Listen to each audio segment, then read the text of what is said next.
First of all, thank you for coming on. Yeah, thanks for having me. I think you're one of our first official guests. Yeah. Yeah, besides our like close friend groups. Yeah, like I said, you guys are my first ever podcast, so this is pretty cool. It's awesome. I'm glad to have you on. His name is Tanner Lowhorn. Lowhorn, yeah. Okay. Yeah. Okay. We were just trying to figure out how to I have that pronounce it all the time. Well, last podcast I said Loman. Yeah, that was way off. But I didn't upload that. I didn't not upload that. Okay. I was like, we said different names. Trying to hype it up. But I figured out where that came from. We had a big, internet provider in Tennessee that was Loman. Oh. That was the name of it. So that's where I got that mixed up. It's close enough. It was halfway right. So where did you learn how to play the guitar and stuff? I'm all self-taught, pretty much. All self-taught? Yeah, I guess. I'd always wanted to learn. I've got an uncle from Texas. Came in, I was a senior in high school, and he knew how to play. And we all kind of sat down one night, and he started playing music.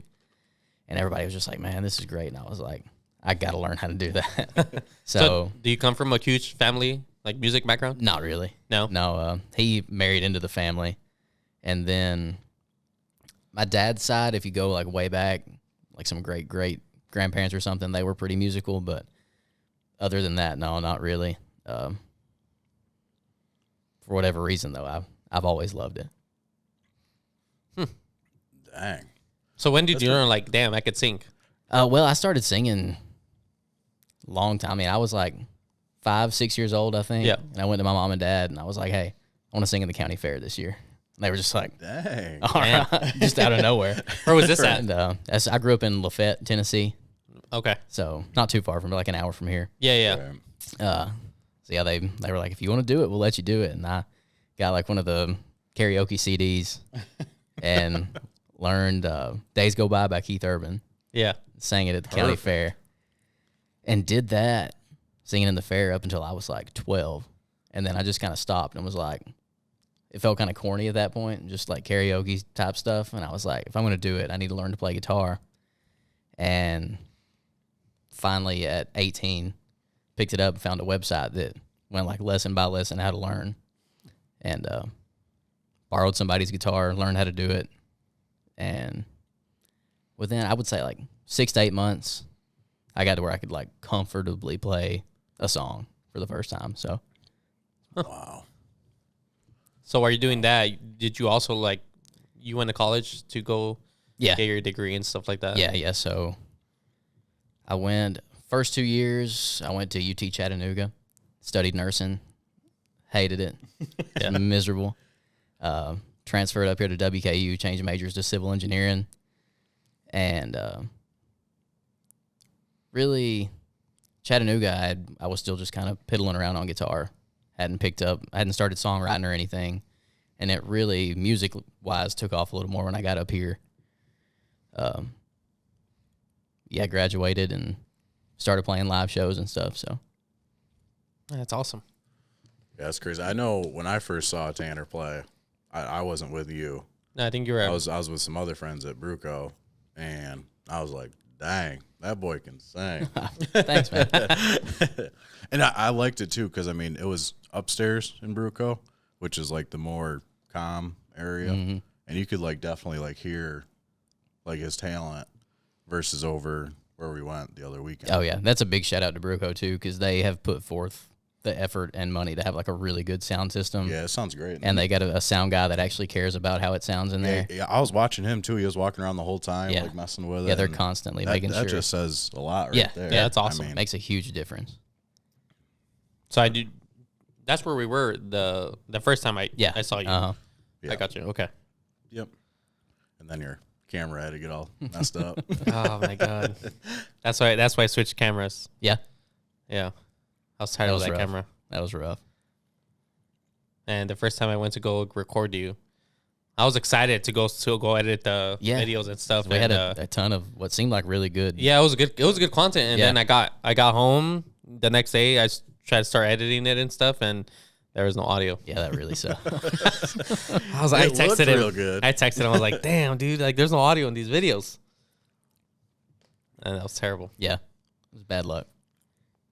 So when you were growing up and stuff, like, was your mindset into like try to like do become an artist or like more nursing or?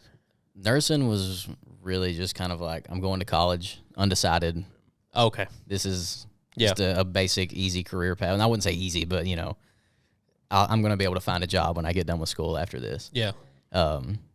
Really growing up, I had no idea. Like I said, I'd always liked music, but knew, like, realistically, I'm not just going to wake up one day and be a singer. Yeah. So I got up here. And like I said, I started doing civil engineering, and even then I was like, don't know what I'm going to do with this degree once I get done with school. I knew nothing about civil engineering, and thankfully I got an internship up here, and it carried over. And now it's more like, you know, I would love for the music to take off and be something more, but if it never turns out to be more than just playing bars around Bowling Green, then that's pretty cool too. So, Right. That's awesome. I love songwriting as much as anything. I'd much rather just take off and be a songwriter. Yeah. In the long run and write songs for other people. I enjoy that as much as playing out, for sure. Have you done that before? Written a song for somebody else? So I have one song. I put it on like Instagram or something, and a guy from Oklahoma, his name's Thomas Whittle, reached out. He's about like me, not any huge following or anything, but tries to put out some stuff, and he was like, hey man, I really like this song. Song's called The Man I Am. He was like, I love this song. I'd love to record it and put it on a new album I'm going to put out. So that's the only one I've got that I wrote for somebody else, but you can look it up. Like I said, his name's Thomas Whittle. I think he released it under the name of The Man I Am. So yeah, it's a killer song. I love that one. So when you're playing at bars and stuff like that, is there one song that you'll see somebody like ask to play and you're like, oh God, this one again? A big one for me, I hate when people ask me to play Rocky Top. Yeah. I'm a Georgia Bulldogs fan. I hate the Tennessee Vols. Mm-hmm. So, you know, last season they were having a killer football season, and it was like every weekend, play Rocky Top. I was like, no, I don't think I will. The other one, I don't know that it's as much of a specific song. I'm not a huge Morgan Wallen fan. And being in a college town. I literally asked him right at the end, I'm like, do you know like Morgan Wallen? I've learned like 2 Morgan Wallen songs just to, when somebody asks, I can play. Yeah. Yeah. But other than that, yeah. Because I had asked you that. It's really funny, yeah. You're Morgan Wallen? No. Nah. Yeah. Wow. Ah, damn, that's funny. I'm going to ask him to play Rocky Top next time I see him. Hey, a funny story about that. I was playing at Dublin's, and it was last year during football season, and I think it was the same weekend that Tennessee had like beat Alabama. So all the Tennessee fans were going crazy. And some dude was like, I will Venmo you $200 to play Rocky Top. And I was like, how about this? You Venmo me and I'll let you come up here and sing Rocky Top. And he was like, all right. So the dude paid me $200, came up on stage, and him and his buddies sang Rocky Top while I stood over at the side and watched it. And that was all it was. Yeah. Perfect. Yeah, it was awesome. Wow. If you were ever to, like, say, collab with an artist and any genre, who would it be your number one? Let's see. I guess when I first started playing growing up, I was a huge Eric Church fan.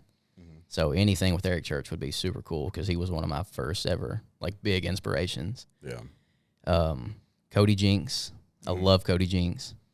He's kind of who I was listening to when I really first started getting into writing songs. So I feel like a lot of my earlier writing that I did came from kind of trying to mimic his style, do stuff like that. Yeah. And then, you know, nowadays, Zach Bryan, the dude's unreal. Killer. Yeah, anything the way that he writes songs just blows my mind. Yeah. He has a perfect voice. His songwriting style is amazing. Yeah, he's super cool. Although the new album, it's different. it is. I wasn't as like pumped up about it. The only song I know is Don's. That's Yeah. I'm not really into country. Like, well, I do listen to country music, but I didn't grow up in country music. Yeah. I grew up in Los Angeles, which is like Spanish music and rap. Yeah. I've really kind of changed the type of country music that I listen to because, like, growing up, especially in Tennessee, you're like just pumped with Nashville style country music, whatever's big in Nashville. You know, that's what's big on the radio and everywhere else. And getting older, I got like a huge appreciation for like old school country, 60s, 70s, 80s country music. I love it. And then there's really been a big surge of like that folky Americana style country here lately. Yeah. And that's really what I've got into. I really don't listen to a lot of Nashville country, the big hit stuff anymore. Because it's turned more into pop now. It really is. It and is. Every song sounds the same. Yeah.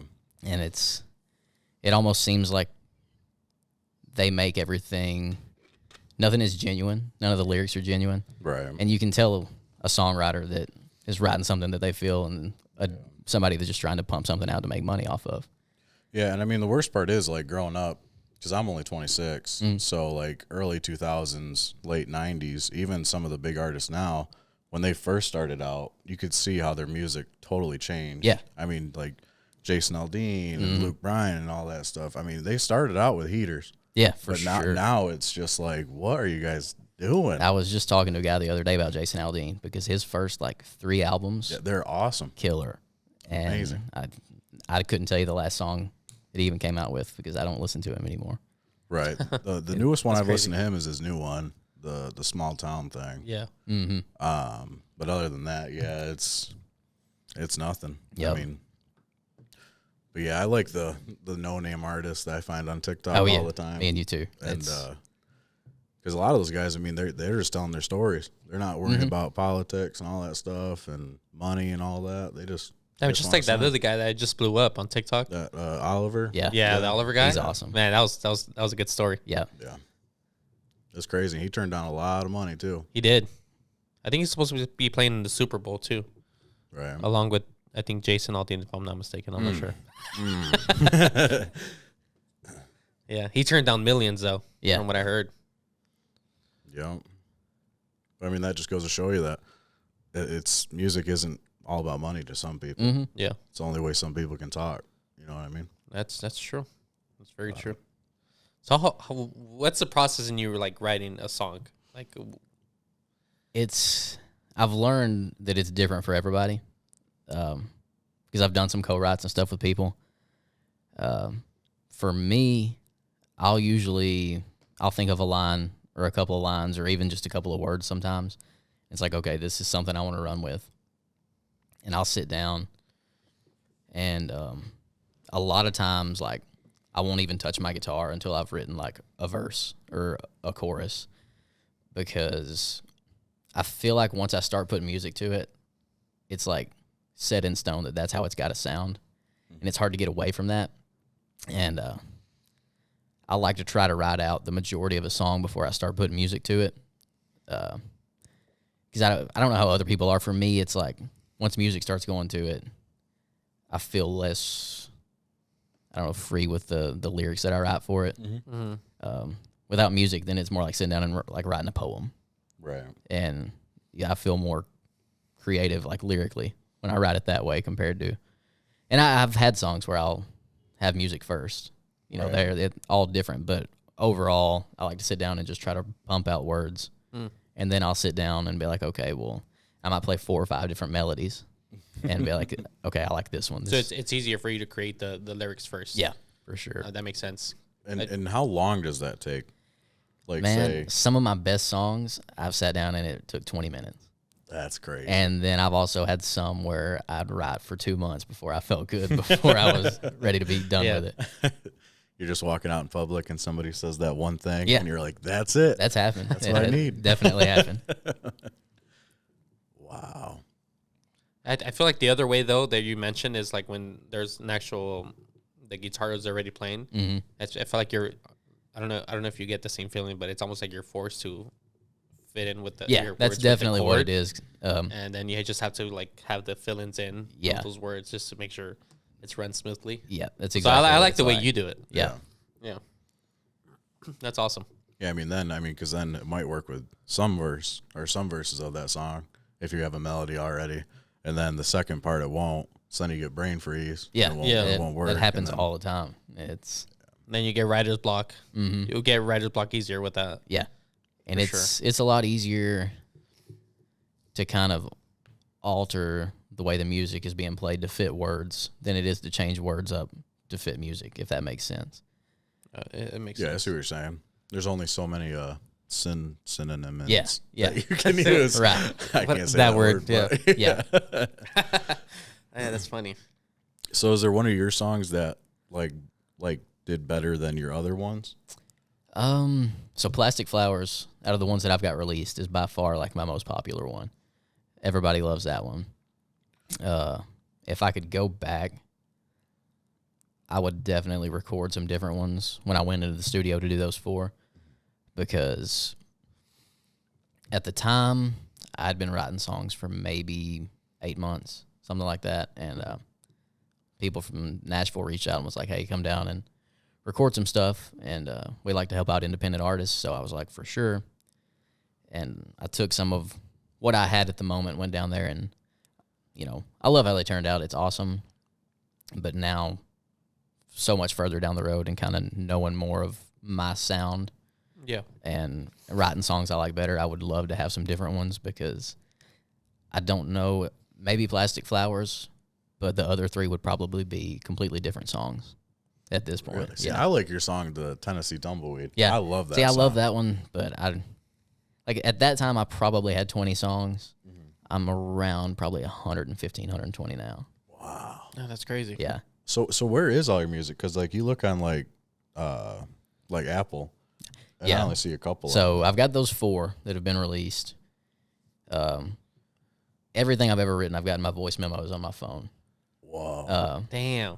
And then I actually, last winter, got all the equipment to record everything at home. I've been working on it. I haven't really got anything that I've been satisfied with, but I am kind of in the process of just trying to do rough acoustic recordings of some of my favorites and just release, 5-10 songs, just straight at me and an acoustic guitar, and put those out on Spotify and Apple Music for people to listen to. So hopefully within the near future, I'll have more stuff out there. Right. Is that more your style, just like the acoustic with guitar? Or It is. I wouldn't mind having, just some basic drums and stuff in there with it. Yeah, that's one of the best things I like about your style, because it's, like I said, it's more like a poem, like how you were saying. And some of these people, they just get way too much focused on the music part of it. And I don't know, I just feel like it takes away from the songs. I agree. A lot of times. Like I said, for me, I feel like I'm more of a songwriter than I am a musician. And I think when you're a songwriter, you could sit down with an acoustic guitar and play your song, and people would like it just as much if you had a full band behind you. Yeah. Huh. So what about you, Raul? You said there's like no country music in LA? It's rare. Like, see, I'm not gonna say I grew up in the hood, but it was around that area. That was like maybe 10 minutes away from there, 20, 30, the max. But wrong turn, you're in the hood. Pretty yeah, much, yeah. Across the tracks, and then you're in the hood. Yeah. So it's, I don't know. It was mainly rap, and I lived around Hispanics, so it was Spanish music all the way. I remember when I had another podcast back in Los Angeles, and I was telling my buddies I was going to move over here to Kentucky with my wife, and they said I was going to start listening to country music and stuff. Like, no, ain't no way. Like, I'm not into that stuff. No, thank you. Man, but once I started to hear it, I'm like, damn, this is awesome right here. Because like me, like I really like Texas country. I was just about to say, like there's some that. dudes out of Texas and Oklahoma that are killing bad it. dudes. Yeah. It's more like a southern rock, but I kind of lead towards that genre of music. I mean, anyways, like I asked him to play Hinder the other night and stuff like that. Like that's what me and my wife listen to a lot. I mean, that's more than southern rock, but it's more the nitty gritty outlaw stuff that I like. Yeah, I liked when you played that song. I wish I would have recorded it fully. Yeah, I try to bust those out sometimes. I don't know. Every show's different. You really got to read the crowd. Yeah. And try to play songs that they're actually going to pay attention to, and every crowd's completely different. But Hinder was good on that for that crowd. It's like usually, a lot of people were singing. Yeah, that usually crowd, it's a good one. Yeah, that was awesome. I did record a snippet of it. Yeah. So who was your first because I grew up listening to country, so I want to know like somebody that didn't. Who was like your first like? Okay, I'm gonna listen to country. I'm gonna listen to this person. I think the first person I started listening to was Luke Combs. Old stuff. His old stuff is pretty good. Oh, I'm not sure what his old stuff is, but more like Hurricane. Yeah. Yeah. I like that stuff. Yeah, I wouldn't listen to any newer than that. Kind of went downhill from there. But I feel like Personally. it's like that with every music genre. Like you have to adapt. Because if somebody comes out with like for example, the Spanish music, there was some guy that came out with a band, but now he added a trombone, he added new instruments, and they just sounded whole differently and stuff. And I feel like that's what's happening, like in the country as well. See, I think with Luke Combs, my issue with him, I think the dude's got a killer voice. He writes awesome songs, but it just ends up so like overproduced. Yeah. Like everything that gets, I wish they would just strip it down. Not even just be like acoustic, but just like him, a guitar, drums, bass, and maybe like a lead electric guitar. And that's all he needs to complement his voice. But it's like just so overdone from a recording standpoint that it sounds just like forced or fake almost. Right. I know he does this one cover. It's Dive by Ed Sheeran. Man, he can sing that song so good. Yeah. And that's like his acoustic song that he covers it with. Yeah. And man, I think he sings it better than Ed Sheeran, personally. Yeah. His voice is too good to try to cover up with a bunch of different instruments behind him. He's too talented for that, but that's what they do. Man. That's crazy. And then it's not so long ago that country artists started collabing with rap artists. Yeah, I haven't really got too into any of that. That's that Morgan Wallen thing. That's some yeah. Yeah. Right. I mean, growing up, there was nobody collabing with anybody like that. No. Willie Nelson's got a song with Snoop Dogg. Yeah, I think that's for different reasons. Yeah, So. I think so too. Oh, man. Now, if I'm thinking right, California, that's where like the whole like Bakersfield country sound started, like Dwight Yoakam. Oh, really? Stuff like that. Yeah, I think it kind of started out that way. Okay. I didn't know that. Yeah, me neither. I've never been to Bakersfield. Oh, I might have maybe one time, but I don't think I've ever been to Bakersfield. Right. As close I've been to is Hollywood, and that's where the stars are at. That's about it. So when you're preparing for a show or a gig, do you like get like singing in the shower and stuff like that? At this point, especially like when I'm really busy with gigs, I'll usually come in after like Friday, Saturday shows. I'll put my guitar up and I won't touch it until like the next weekend. Right. Just because like my throat is killing me. My fingertips are killing me from playing for 4 hours. So if I'm really busy with gigs, it's just like my practice is when I play pretty much. Yeah. Right. I'll get in there a little early and do like a warm up. But when it's a little slower, I mean, I'll sit down and I'll play at home for 2 hours a night, practice new songs and see, if there's songs that I want to throw into the set list. Right. Set list, I say loosely because it's Right. never official, but new ones to add that I'd like to play out and stuff like that. But I would just play at home all the time. Wow. That's so cool. Yeah. I wish I could play guitar. So for you, does it vary from bar to bar? Like what kind of song you're For sure. Because like Bruco, it's hard to say with it because it's kind of been all over the place between college crowds and older. But I'll say like Spillway in town, if you guys know it. I've seen it. Is you talking about that bar? Yeah, it's a bar. Okay. We're right next to it, maybe 6 minutes away from Okay. our place. Yeah. Oh, yeah. From I know Smyrna where it Ready is. You Yeah, guys, go check it out sometime. They've got the best wings in Bowling Green. Oh, they do. They do have good the best to know. wings in Bowling Green. Friday night they do acoustic music. Saturday night they do live band. Have you been there recently? I played there about a month ago. About a month and ago? then I'll actually be there this coming Saturday. I'm opening up for the Jacob Clark Band. Oh. You down to go? I'm down to go. I'm always down to This is go. my first time like go. opening for a full band at the Spillway. Oh, yeah. Um, Yeah, we'll go. Oh, yeah. so I'm it down should be for pretty sure. cool. I'll play for like 45 minutes and then I think I start at 7. They'll come on. Yeah, But- Is that like, do you think you need tickets for or no? I think they do a cover at the door. Cover at the door. Okay. Yeah. We'll just say we know Tanner. Yeah. That might work. I don't know. I've been playing there for a while.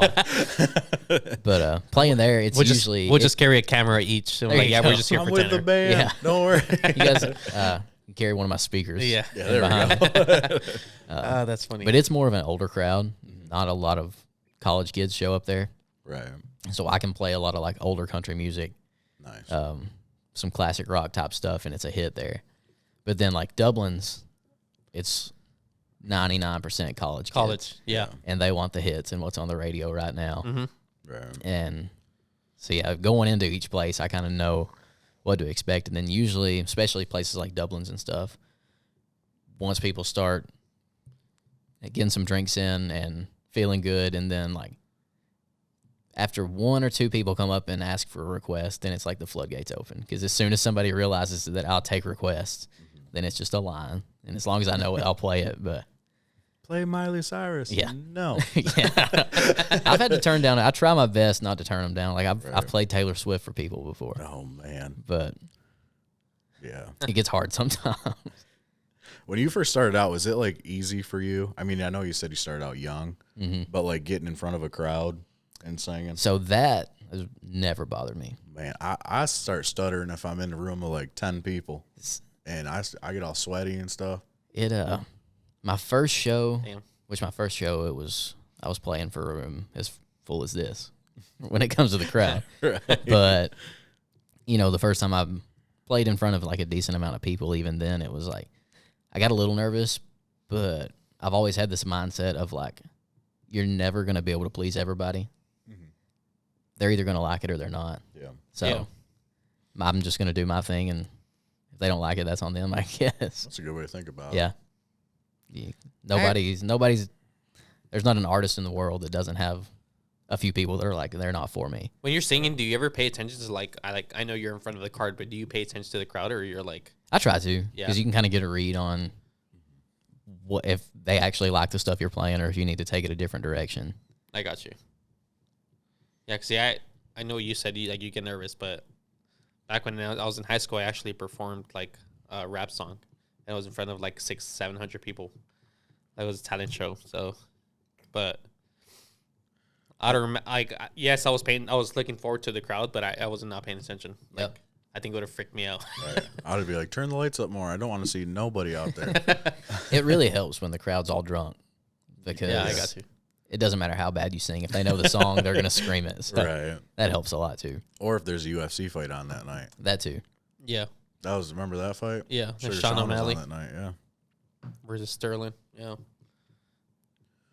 Yeah, that was wild because he won, and Tanner was singing, and everybody started screaming. I was like, "What's going on right now?" Makes you think you're doing really good up on stage. Oh, Yeah, that's funny. Were you paying attention to that? No, I didn't notice that. you didn't notice Uh-huh. yeah. That night when we were there, my wife's like, "Ask him to play Rage Against the Cage," and I was like, "I don't know. It's you can't. There's some people you can't play acoustic. I feel like. Yeah, for sure. I mean, it's especially those guys. Yeah. I mean, that stuff's like basically borderline screamo. mm-hmm. But have you ever played Nashville or anything like I've that? got down.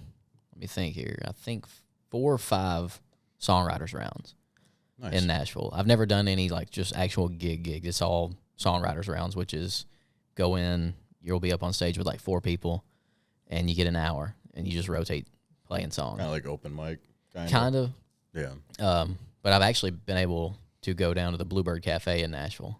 Okay. If you guys know of it, it's like the holy grail of songwriters. That's pretty cool. Places to go, and I got lucky enough. I've got a relative, a cousin that does some songwriting, and he's kind of worked his way in there. And they had an open night where one of his friends was the host, and the host gets to bring in whoever he wants to play alongside of him. And my cousin was there, and they were like, "We'll get you in here." So I was able to go do a full writers round there at the Bluebird, and that was like a dream experience. It was super cool. And then I also, at the Bluebird, they do it's called a Golden Pick contest. So once a month, everybody submits songs, and you submit them through Instagram, and they choose a winner at the end of the month.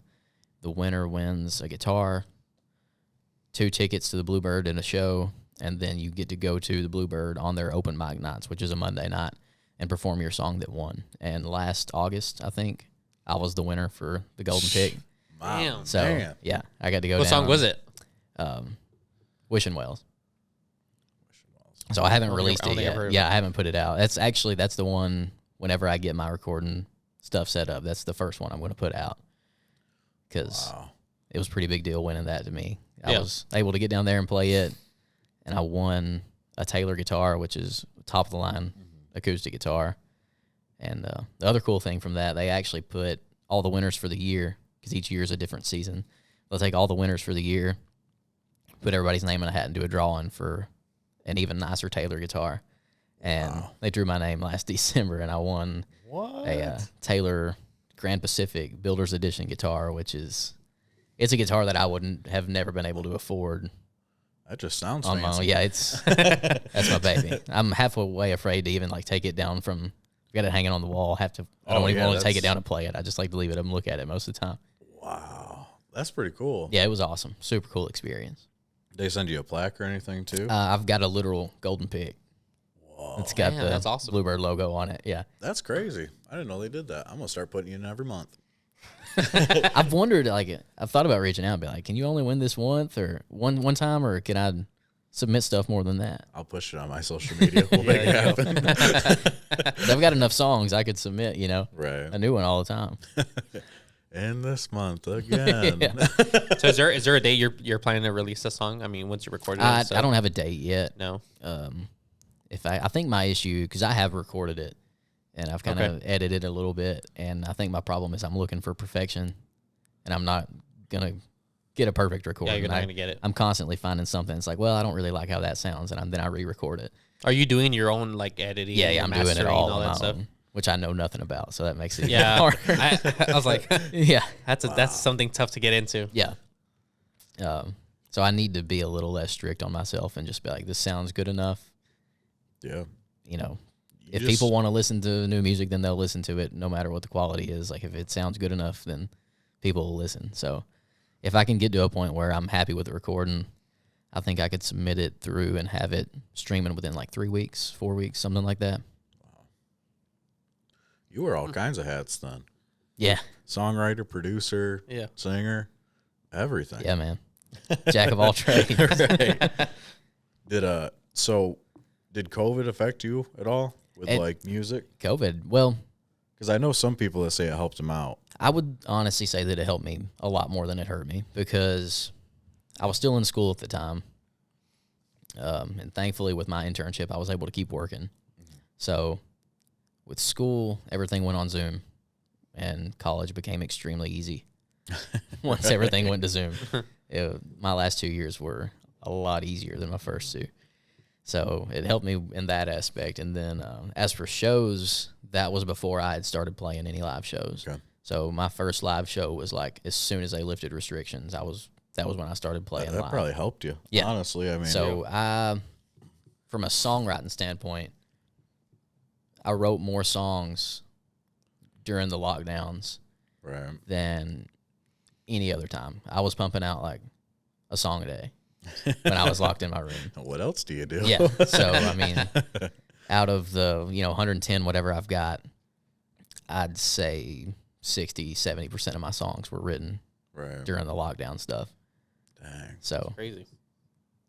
That's So that was your first official show right after? pretty much. I Yeah. I don't remember the date exactly. Or was it? It was here in Bowling Green at the Alley Cat over on the bypass.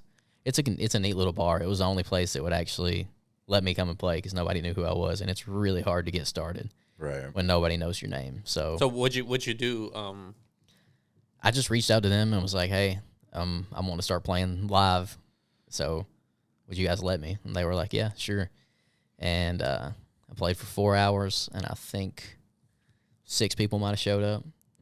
And 3 of those people were my family and friends. Perfect. So played for tips only. And that was the only place I could get into for probably the first 3 to 4 months of playing live. Wow. And I had some big shows there, but it's a really hit or miss type crowd. Mm-hmm. So it was a struggle getting started. And then finally, I was able to work my way into a couple other places. And now I've got a pretty solid, base of places around town that I can play at. Because at this point, when you're in the music circle, people start to learn people's names, and it's easier to reach out and be like, hey, I've played here and here. Can I come get a show? And So is it still like you reaching out, or will they reach out? it's been both. Yeah. It's like Bruco, they reached out to me first. Mm-hmm. But there's a few places still that I'll try to reach out to, and usually it goes well, but We'll go have to handle that. Yeah. We'll be Tanner's heavies for him. there we go. There you go. Wow. So do you want to listen to one of his songs? Yeah, if we could Let him listen to talk one about of it the for a second. I wish. Well, yeah. It would have been cool to have that "Wishing Well" one. I mean, I play it. Well, see it's, here. it's unreleased. We might not want to play it. Hey, that works. I can send you. I think I've got my demo of it. Unreleased. Tanner. Released. That's it, man. Yeah. Love it. Was that the one you played for us at Dublin's? You said one was unreleased that you played. Yeah, you I played think one that was it, one yeah. unreleased for it. Yeah. Or was that Bruco? I forgot which I think one it was at Bruco. It might have been Bruco. Yeah. Yeah, because I asked him for the song, and then you were in the bathroom or something. And then you came out, and I was like, oh, this is his song. And you're like, I'm not recording it. Well, he played one unreleased song, but I don't know. Let me find the The audio one that I never. like. Yeah, Then the audio never worked. Right. yeah, Man, that sucked. Technical difficulties, it happens. that's right. Yeah, Let's see here. that was terrible. I was bummed out for sure. I think this is the. Hold on. Let me listen to this one in my ear real Yeah, go quick ahead. before I send it, because I did like 6 different recordings, and some I of got it's you. just like just a guitar intro, and some of it's me actually playing. good. So I mean, luckily we got to be able to hear him again. It wasn't Yeah. like a one-time recording. Yeah. He's playing locally, so Now we're gonna go see him at Spillway again. Spillway Saturday. That's awesome. Everybody be there. Pack this thing out. Yeah, we need a time. We didn't get I that. think it's at 7. It's at 7. 7. All right, Okay. 7. Let me 7. double check, and I'll let you guys know that. Oh, damn. So you're playing at 7. Yes, Okay. and I'll play for about 45 minutes. 45 minutes. And then the Jacob Clark Band is taking over. Have you heard of them? I don't think they're new. They've been playing around a little bit, but they're really starting to pick up some traction, and they're playing Right. different places and stuff Yeah. all the time. Hi, Derp. He always makes his way See, around. because, I mean, I've only been here for 4 or 5 months now. in Yeah. Bowling Green. Yeah. So I'm used to all the local Tennessee people. Do you live in Bowling Green or? Yeah. Yeah. I moved up here whenever I found out that I was going to be able to keep working where I had my internship at Scotty's. Yeah. I was going to go full time. I went ahead and moved up here. What's your number? And I'll send you this. Yeah, say it over the pod. No. Yeah, I'm gonna text it to you and you can send edit it. that. All right. Oh, well, why am I gonna text you? Do you have my number? Yeah, you're right. That was stupid. I'm gonna text you my number. Hold on. Yeah. Oh, Raul texted me. Shit. That. Damn. 310, still in that LA area Yeah. code? LA area code.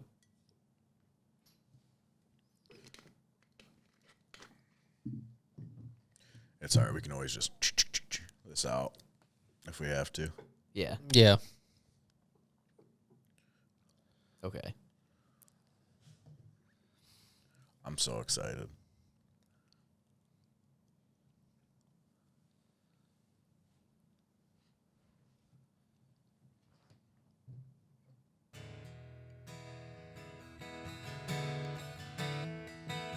Yeah, I'm pretty sure this was the one he played. I think so. I'm pretty sure it was. Yeah. So how long did it take you to write this song? This one was one of those 20-minute. So do you like the 20-minute songs Yeah. versus Oh, yeah. It just flows right out. Man, that's got to feel so cool. Is there a certain time in the day like you start writing? Usually nighttime.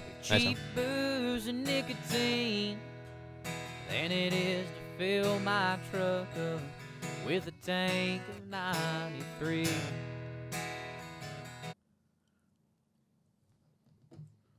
Did it? I don't know what happened.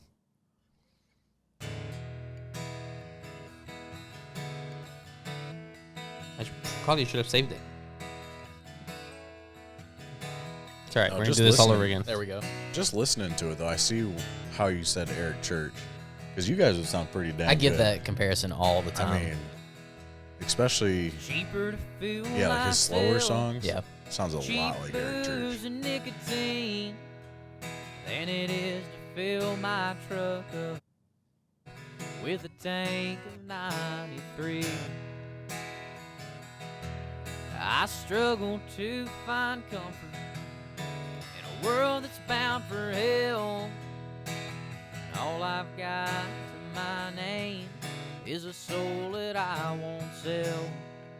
That's pretty good. That's crazy. Thank you. See, I'm not that talented. That wouldn't come natural to me. I feel like if I tried to write a song, it would turn into a rap song. I would just try rhyming too much. Yeah. That's when I first started writing. That was kind of the issue I ran into is I felt like every single line had to rhyme just perfectly. Yeah. And once I got past that mindset of having to do that, and it's just like, just write down whatever you want. Wow. And it stopped being so hard on myself. Mm-hmm. And it'll work. And that was what happened. It finally just got to where, like, once you get a groove for it, you can really pump them out. That's crazy. I can't believe you said about 100? Yeah. And I'll give credit to, I've got a guy out of Texas. His name's Jeremiah Wooten. And me and him met through social media. He's a super talented songwriter. Role Play is one that I worked with him on. I like role play. Yeah. So me and him have wrote a lot together. Probably 40 or so songs. Wow. And he's really cool because he has no musical knowledge whatsoever. He can't play instruments. He doesn't sing. All he does is write. Oh, that's pretty cool. And so we've got a really good relationship because, like, he'll just write a bunch of stuff and then he'll send it to me and be like, here's free range to do whatever you want to do with this. Wow. And it really works for me, like I said, because I can kind of do whatever I want with the music, change some words around. But yeah, he's a super talented writer. Is he a smaller writer or does he have Yeah, anything he's big? about like me. He just does it for fun for the most part. Right. He deserves some recognition, though, because he's written some stuff that I'd put up with some of the best songs out there. Yeah. Absolutely. Now, does he send this stuff to other people as well, or? I think he's worked with some other artists. I'm not sure who exactly, but yeah, he's definitely tried to push trying to get some bigger people to record stuff. I don't know that he's had any luck, but hopefully he does at some point because he deserves it. I mean, all it takes is one. That's right. That's exactly right. Yeah, it blows that's up it. like crazy. Yep. Yeah. Oh, we could wrap this up. Yeah, that was good. Yeah, it was good. I appreciate you. Thank you guys for coming on. Yeah, we're pumped to have you on. Yeah, it was a lot of fun. Like I said, we appreciate it, and I mean, I know we'll see you around. Yeah, for Yeah, sure. we're gonna see you this Saturday at Spillway Spillway. Yep. at 7. 7. If that changes, anything changes, I'll make sure to let you know. Yeah, 'cause this is gonna get uploaded. Yeah. Perfect. Before 7. I mean, now before this week. Yeah, I got you. This week. Yep. Awesome. Well, thank you, Tanner, again. Thank you, and, guys. I'm sure we'll have you on again. At some Yeah, point. I mean, anytime. it's awesome. Yeah. I mean, we only touched on the music side. I want to hear the Tanner side of it. Yeah, of for your sure. life too now. Yeah. So. You guys reach out whenever because I'm usually not too busy. So. Well, we're stupid busy right Yeah. now. Yeah, we are. It's hard to get people on here because of our schedules. Oh, yeah. It's crazy. But yeah, we hope everybody has a good Labor Day weekend. Yep. And Well, we hope they're having a good Labor Day weekend. yeah, hope you did. Yeah. Have a good Labor Day weekend. By the time this By the time this comes out. Yeah. It'll be over. Yeah. But all right, Well, we'll see you. See Thanks, ya. guys. Peace.